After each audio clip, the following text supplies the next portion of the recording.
د کومو کسانو ماشومان ته چې د بېنظیرې تعلیمي وظایف پیسې نه میلاویږي یا ورته مخکې میلاوېدلې او اوس ورته نه میلاویږي یا ځینې داسې کسان دي چې هغو ته دا پیسې چې دي دا میلاویږي نو ستاسو د هم پر روان وخت کې چې دی بندېدی شي د سره وجې نه بندېدی شي په دې ویډیو کې په حکم خو د هغې لپاره چې دی ویډیو به پوره ګورئ یو لایک شیر کمنټ چې دی ویډیو له به لازم ورکوئ بل دا ویډیو معلوماتي نو دا تاسو رالی مخکې شیر کوئ چې نورو کسان ته هم ورسي نو کم کسان چې زموږ ماشومان ته د بېنظیرې تعلیمي وظایف پیسې نه میلاویږي نو لاول خو د دې لپاره لازم دا دی چې تاسو ته د بېنظیر روپۍ میلاویږي که تاسو ته د بېنظیر روپۍ میلاویږي نو ستاسو ماشومان ته چې دی دغه روپۍ به میلاویږي که تاسو ته نه میلاویږي نو بیا ستاسو ماشومان ته چې دی دغه روپۍ بیا هم نشي میلاوېدلی د هغې لپاره به تاسو خپل ماشومان چې دي دا به رجسټر کوئ تاسو به ځئ د بېنظیر دفتر ته هلته کې به خپل ماشومان چې دی په دې کې به یې رجسټر کړئ نو د هغې نه وروسته بیا ستاسو ماشومان ته چې دی دغه روپۍ به میلاویږي که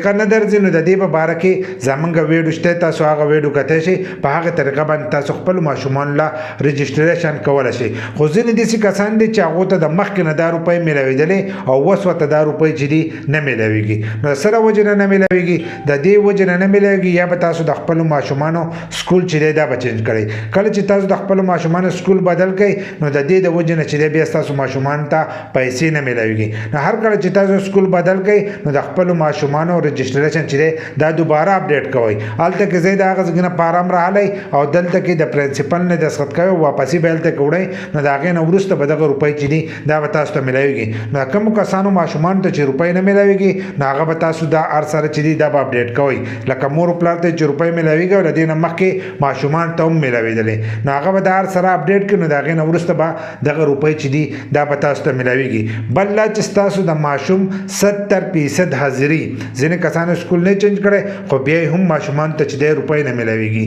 نو چې 70% حاضري نو هلو به ستاسو ماشوم ته چې دی دغه روپۍ به میلاویږي دا روپۍ چې دي د 4 کال نه والا او تر 20 کالو پورې چې دی دغې کس ته میلاوېدی شي کوم ماشوم چې دی چې هغه د 20 کالو شي نو تر هغې پورې دته دا روپۍ چې دي دا میلاوېدی شي نو که د کومو کسانو ماشومان به دې کې رجسټر نه نو خپل ماشومان چې دي دا به رجسټر کوي او د کومو کسانو ماشومان ته چې دا روپۍ میلاویږي نو تاسو هم احتیاط کوئ که سکول چینج کوئ نو د هغې سره به یې اپډیټ کوئ دغه شانتې 70% حاضري چې ده د هغې دپاره لازم ده که 70% ستاسو ماشوم حاضري نه وه په سکول کې نو د هغې نه وروسته بیا ستاسو ماشوم ته چې دی دغه روپۍ به نه میلاویږي دې ځل چې کم قسط نه دی میلاو شوی نو هغه به تاسو ته په جنورۍ کې میلاویږي لکه را روان کم قسط چې دی د هغې سره به دا قسط چې دی دا به تاسو ته میلاویږي نو دغه اپډیټ و زموږ سره په دې باندې تاسو عمل وکړئ نو بیا به تاسو ته دا قسمه مشکله چې ده دا به نه راځي که ویډیو مو خوښه شوي نو یو لایک شیر کمنټ چې دی ویډیو له لازم ورکړئ